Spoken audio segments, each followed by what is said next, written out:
Assalamualaikum warahmatullahi wabarakatuh. Bertemu lagi dengan saya, Herman Jambe.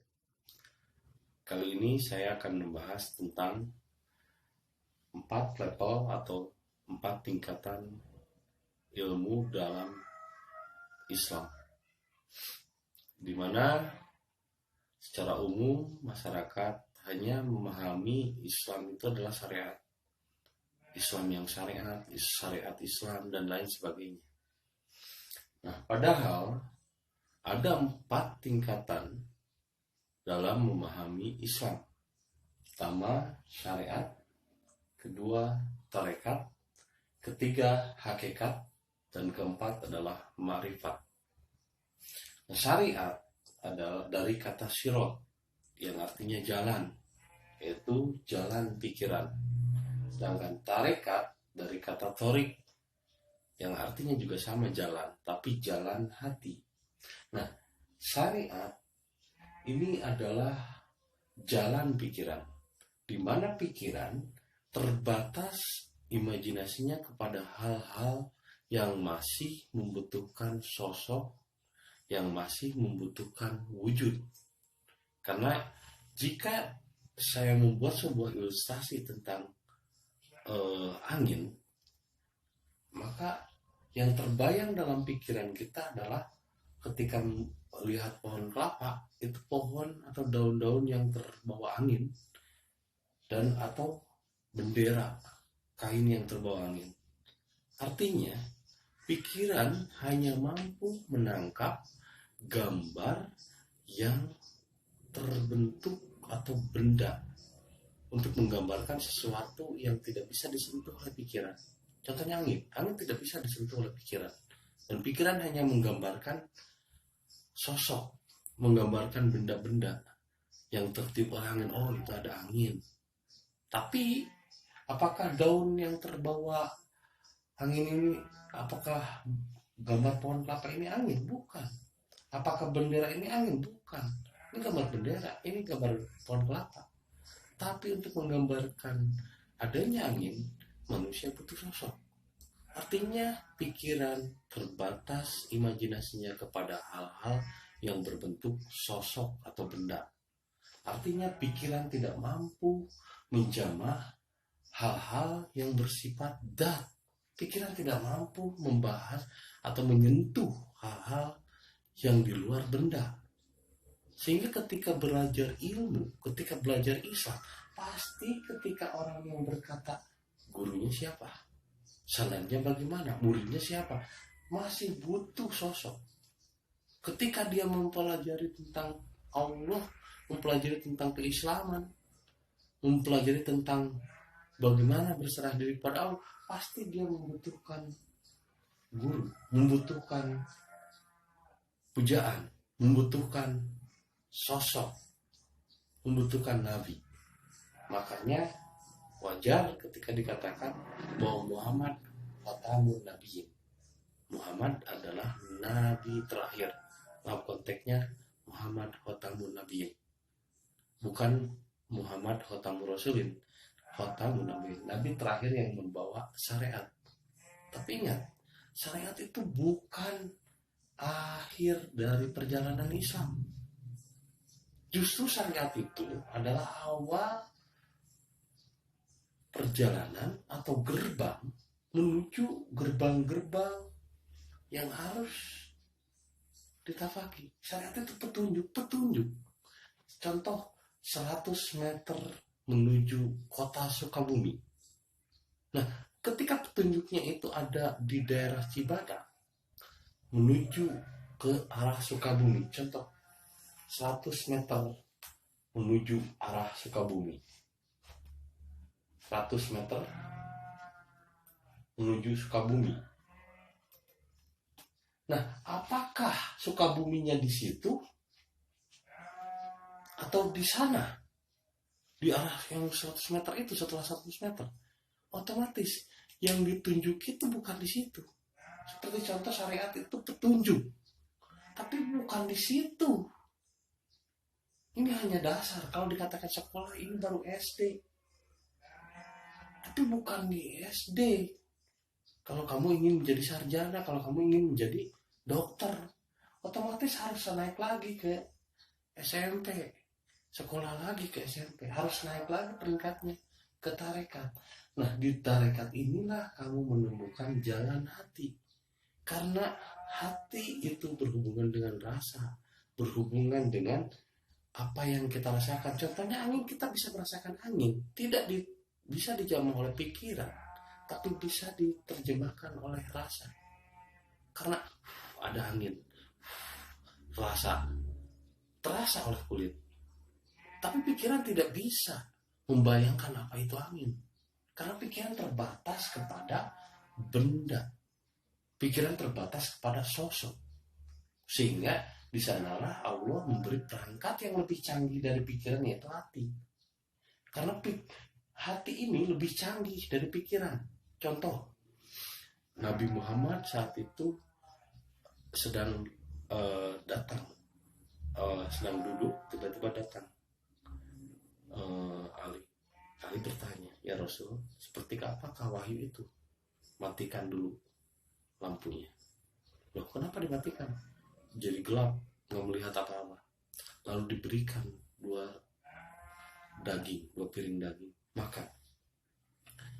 Ketika dimakan, habis makan, baru selesai Nabi Muhammad bertanya, daging apa yang tadi kamu makan? Yang satu piring daging domba, yang satu piring lagi daging unta. Kok kamu tahu? Padahal gelap, padahal tidak melihat, padahal matamu tidak melihat, dan kamu tidak salah memasukkan daging itu ke telinga kamu atau ke mata kamu. Kata Ali, ya karena rasa lebih tajam ya Rasul. Karena saya terbiasa, akhirnya saya bisa merasakan, oh ini daging domba, oh ini daging unta. Nah, terus sekarang kamu bisa mencerna dengan pikiran kamu itu daging domba dan daging unta. Sekarang jelaskan perbedaannya antara bagaimana rasanya daging domba dan bagaimana rasanya daging unta. Ya Rasul, pikiran saya terbatas untuk menyampaikan dan untuk menjelaskan tentang itu. Artinya, wahyu itu bukan syariat, wahyu itu bukan akal pikiran, wahyu itu rasa. Wahyu itu rasa, rasa itu lebih tajam. Meskipun kamu gelap, kamu tidak salah memasukkan makanan. Artinya bahwa wahyu diturunkan bukan kepada pikiran, bukan kepada syar'i, bukan kepada syariat, tapi diturunkan kepada jalan hati, rasa. Namun pikiran dapat mencerna, oh ini rasanya begini, hanya tidak mampu menjelaskan secara detail.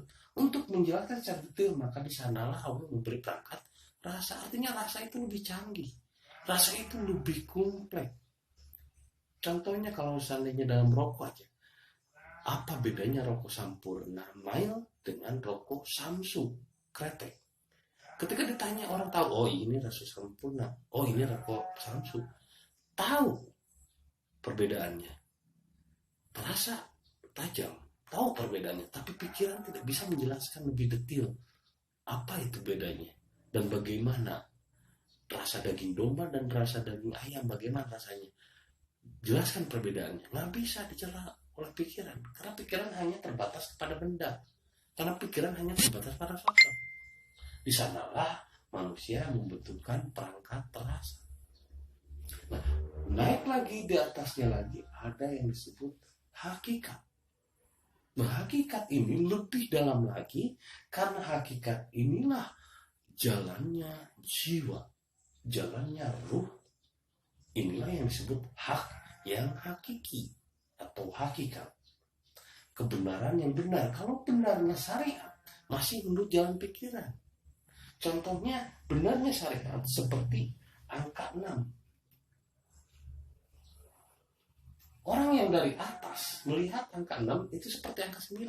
Tapi orang yang dari bawah melihat angka 6 seperti angka 6. Dan artinya dalam dua sisi angka 6 akan menjadi sudut pandang yang berbeda karena menurut cara berpikir mereka, karena melihat perspektif pikiran. Setiap pikiran memiliki cara berpikir yang berbeda. Sehingga ketika berbicara tentang kebenaran menurut jalan pikiran, maka itu terjadi banyak perbedaan. Sehingga kenapa syariat Nabi Isa berbeda dengan Nabi Muhammad? Kenapa syariat Nabi Muhammad berbeda dengan syariat Nabi Ibrahim, Nabi Daud, Nabi Musa, dan lain sebagainya? Itu berbeda syariatnya. Karena syariat itu adalah wujud. Syariat itu adalah pikiran. Contohnya, cabai. Cabai tidak bisa dipaksa untuk tumbuh seperti tomat. Begitupun tomat tidak bisa dipaksa untuk tumbuh seperti jagung. Karena mereka memiliki habitat masing-masing yang cara tumbuh masing-masing. Tapi Allah menciptakan perbedaan itu untuk menjadi rahmat bagi seluruh alam semesta.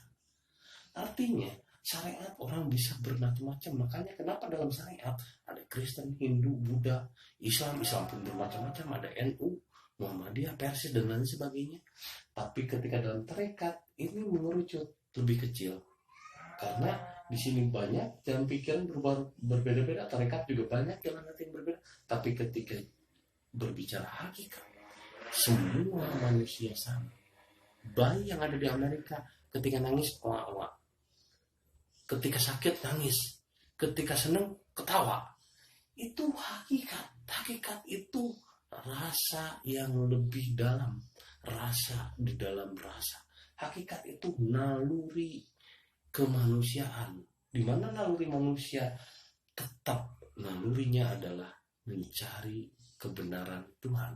Semua manusia, meskipun menurut pikirannya saya ateis, meskipun menurut ukurannya saya Kristen, Hindu, Buddha, tetap naluri dasar manusia mencari cahaya ilahi. Itu hakikat.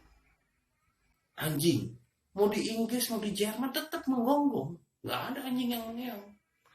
Kucing, begitu pun kucing. Kucing mau di Italia, mau di Inggris, mau di Jerman, kan karena habitat mereka. Inilah hakikat. Hakikat ini adalah dasar. Hakikat ini adalah fondasi. Karena hakikat ini adalah jiwa. Hakikat ini adalah jalannya jiwa. Nah, dan lebih tinggi lagi yaitu ma'rifat.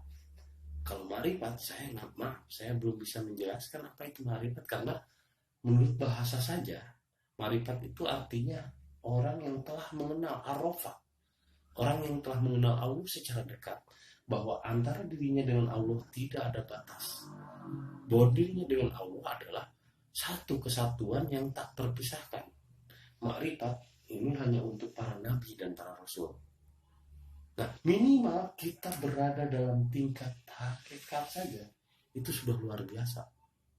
Artinya kita sudah melepas jubah-jubah, melepas jubah-jubah kultus, melepas jubah-jubah butuh sosok, butuh tujuan, butuh kiblat. Karena dalam syariat ini ketika ibadah pasti butuh kiblat, pasti butuh sosok, pasti butuh sesuatu untuk dijadikan fokus pikiran.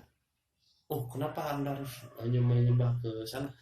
Harus beribadah, harus sholat menuju ke sana? Karena agar seragam, agar ini.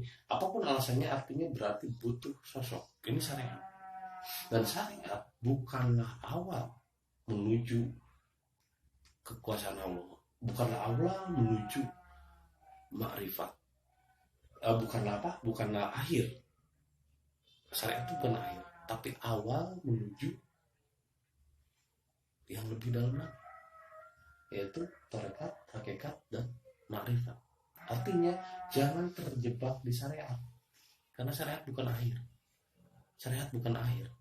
Syariat adalah pintu gerbang menuju tingkatan yang lebih tinggi, yaitu tarekat, hakikat, dan makrifat.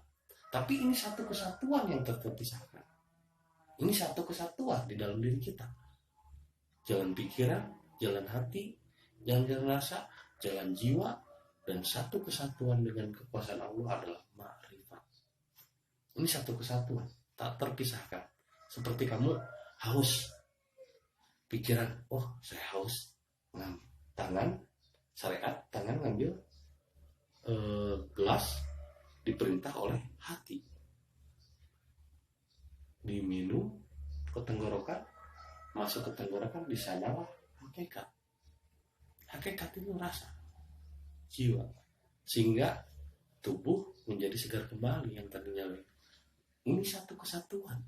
Syariat, tarekat, hakikat, makrifat adalah satu kesatuan. Tapi pada umumnya orang masih terjebak di syariat.